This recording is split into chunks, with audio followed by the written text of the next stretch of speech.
Hello दोस्तों, welcome back to my channel and I hope कि आप सब अच्छे होंगे।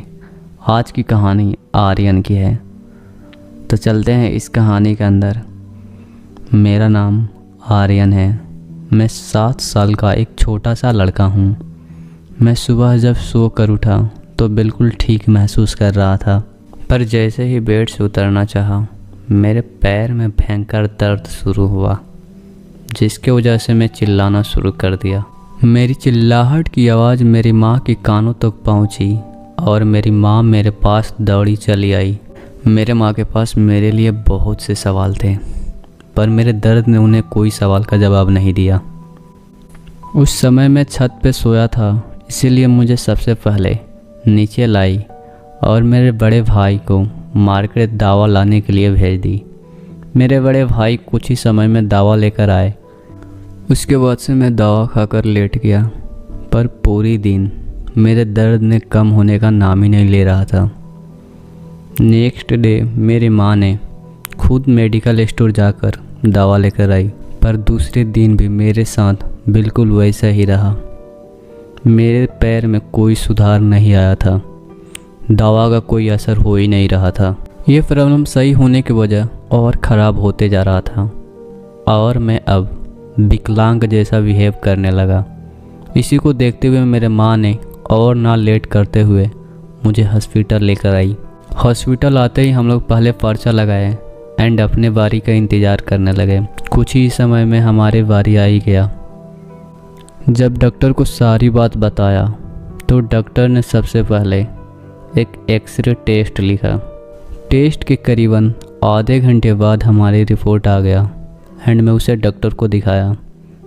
मेरी रिपोर्ट देखकर बोले ऐसे कोई डरने वाले बात नहीं है एंड मेरे लिए कुछ दवा प्रिस्क्राइब कर दिए और बोले 3 दिन बाद आकर दिखा लीजिएगा। उसके बाद से हम लोग घर वापस आ गए। 3 दिन दवा खाया, लेकिन मेरे पैर में कोई सुधार नहीं था। अगले दिन हम लोग फिर हॉस्पिटल गए। आज डॉक्टर साहब मेरा ऑपरेशन करने के लिए बोल दिए थे। मेरी माँ ने तो पहले मान गई थी, पर अचानक से उन्हें पता नहीं क्या हुआ कि मुझे तुरंत ही घर वापस लेकर आ गई और अगले दिन ही गोरखपुर के एक मल्टी हॉस्पिटल में मेरी माँ मेरे को लेकर आई। यहाँ पर्चा लगाकर वही पहले जैसा इंतज़ार करने के लिए एक साइड में जाकर बैठ गए। करीबन 2 बजे हमारे नंबर आए। डॉक्टर के केबिन में 2 चेयर और एक सोफ़े था। मैं और मेरी माँ दोनों चेयर पर बैठे और मैं अपनी बीमारी डॉक्टर को एक्सप्लेन करने लगा। डॉक्टर ने मेरी सारी बातें सुनकर मेरे सबसे पहले पुराने रिपोर्ट देखे। रिपोर्ट देखने के बाद से बोले कि यहाँ पर एक जांच होगा एंड वो खुद अपना एक एक्सरे टेस्ट लिखे। टेस्ट के करीबन 1 घंटे बाद मेरी रिपोर्ट आई और मैं इसे डॉक्टर को दिखाया। यहाँ भी वही था, रिपोर्ट में कुछ था ही नहीं। उसके बाद से मेरी माँ ने डॉक्टर को सारी बात बताना शुरू किया कि जो पहले रिपोर्ट आया था उसमें भी कुछ नहीं था और 3 दिन दवा खाने के बाद भी इसके पैर में कोई सुधार नहीं आया। यह बात सुनकर डॉक्टर साहब ने मेरे माँ को एक तरकीब बताई। मैं इसके घुटनों से ब्लड के सैंपल निकालकर उसे जांच के लिए भेज दूँगा, जिससे यह पता चल जाएगा कि असल में यह प्रॉब्लम है क्या। मेरी माँ तो कुछ देर सोचने लगी, पर थोड़ी देर में हाँ बोल दी और इस जांच के लिए हम लोग काउंटर पर गए और वहाँ पर पैसे जमा कर दिए और जाकर पीछे बैठ गए। अपने बारी का इंतज़ार करने लगे और इस बीच हुआ ये कि मेरे माँ को पता नहीं क्या हुआ कि वो रिसेप्शन पर तुरंत गई और मेरी पर्ची वापस मांगने लगी। पर किसी भी हॉस्पिटल में ऐसा कोई रूल नहीं होता है कि जब चाहे तब पर्ची किसी को भी दे दिया जाए एंड इसीलिए रिसेप्शन वाले ने मेरे माँ को वो पर्ची दे नहीं रहे थे। पर मेरी माँ ने बहुत से हंगामा किया, जिसकी वजह से वहाँ पर लोगों का इकट्ठा होना शुरू हो गया और यही सब देखते वहाँ से एक नर्स ने डॉक्टर से कंसल्ट की और मेरे माँ को वो पर्ची देने के लिए राज़ी हो गई। पर हुआ ये कि मेरे सारे पैसे वापस नहीं हुए, आधे ही पैसे वापस हुए। मेरे माँ ने उससे में खुश हुई और मुझे वहाँ से लेकर तुरंत निकल गई। उसके बाद से हम लोग घर के लिए निकल गए। हम लोग को घर पहुँचने में करीबन रात के 11 बज चुका था। घर आते ही घर वालों ने पूछना स्टार्ट कर दिया, पर मेरे मम्मी के पास कोई जवाब नहीं था। और वह बोली कि कल सुबह बात करेंगे इसके बारे में। और अगले दिन मेरे माँ ने सबको बताना शुरू किया कि वहाँ डॉक्टर ने सिरिंज से ब्लड निकालने की बात कर रहा था, इसीलिए मैं वहाँ से वापस लेकर आ गई। बोली कि थोड़े दिन पहले ही एक व्यक्ति को ऐसे ही सिरिंज से ब्लड निकाला गया था। इसके वजह से एक छोटी सी घाव हुआ जो धीरे धीरे एक बड़ी बीमारी में बदल गया, जिसके कारण से उसकी मौत हो गई। शायद से इसीलिए मेरे माँ ने वहाँ से मुझे वापस लेकर आ गई।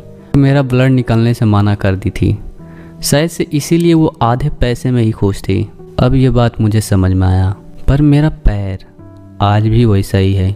मैं अब चलने में भी असमर्थ हूँ, मैं खड़ा भी नहीं हो पा रहा हूँ। मेरे पैर बहुत ही भयंकर दर्द में है, जिसकी वजह से मैं ठीक से खा नहीं पाता हूँ, जिसके कारण मेरा हेल्थ भी बहुत बिगड़ चुका है। और यहाँ तक कि मेरे घर वाले सारे परेशान हैं, क्योंकि मैं बहुत ही दुबला हो चुका हूँ। उस सुबह मेरे साथ क्या हुआ ये मुझे पता नहीं, लेकिन उस सुबह से ही मैं बहुत ही परेशान हूँ। मेरी माँ भी मेरे साथ बहुत परेशान है, वह अब बहुत ही रोती है। मेरे साथ साथ वो भी बहुत परेशान है। एंड ये सब देखते हुए मेरे पड़ोसियों ने मेरे माँ को सलाह दिया कि इसे अब धार्मिक तरीके से भी थोड़ा इलाज कराना ज़रूरी है, क्योंकि दवा इस पर असर ही नहीं कर रहा है। एंड इसको देखते हुए मेरे माँ ने सोची कि शायद से ये लोग सही बोल रहे हैं, एंड मुझे एक धार्मिक गुरुजी के पास ले गई। गुरुजी मुझे देखते ही बोले कि इसे कुछ हुआ नहीं है, ये बिल्कुल ठीक हो जाएगा। ये बात सुनकर मेरे माँ सोचने लगी कि इतने बड़े हॉस्पिटल से वापस आने के बाद यहाँ पर गुरुजी बोल रहे हैं कुछ नहीं हुआ है। एंड गाइस, उसके बाद से गुरुजी ने मुझे एक तेल बना कर दिए और मेरे माँ से बोले कि इसे 10 दिन अच्छे से मालिश कीजिए और दोबारा इसको वापस लेकर आइए। उसके बाद से मेरे माँ ने पूछी कि गुरुजी ये कब तक ठीक हो जाएगा।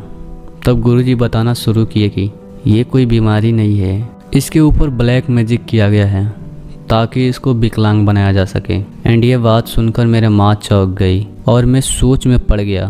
तभी गुरुजी बताए कि इसके ऊपर जो डायन ब्लैक मैजिक की है वो उसका बेटा भी एक विकलांग है और वो चाहती है कि इसे भी विकलांग बना दूं। शायद से इसीलिए वो इसके ऊपर ब्लैक मैजिक की है। और गुरुजी बोले कि अब इसे ले जाइए और 10 दिन बाद मेरे पास फिर लेकर आइएगा। मेरे माँ ने ऐसा ही किया, मुझे घर वापस लेकर आई और मेरे मालिश स्टार्ट कर दी। 3 से 4 दिनों में मेरे पैर में काफ़ी सुधार आया। इस बीच में गुरुजी के पास जाया ही करता था, मेरे बड़े भाई लेकर जाता था। 8 से 9 दिन में मैं ठीक से अब चलने लगा, पर मैं बिल्कुल ठीक नहीं हुआ था। और आज 10 दिन हो गया, फिर से आज मैं और मेरी माँ दोनों जी गुरुजी के पास गए।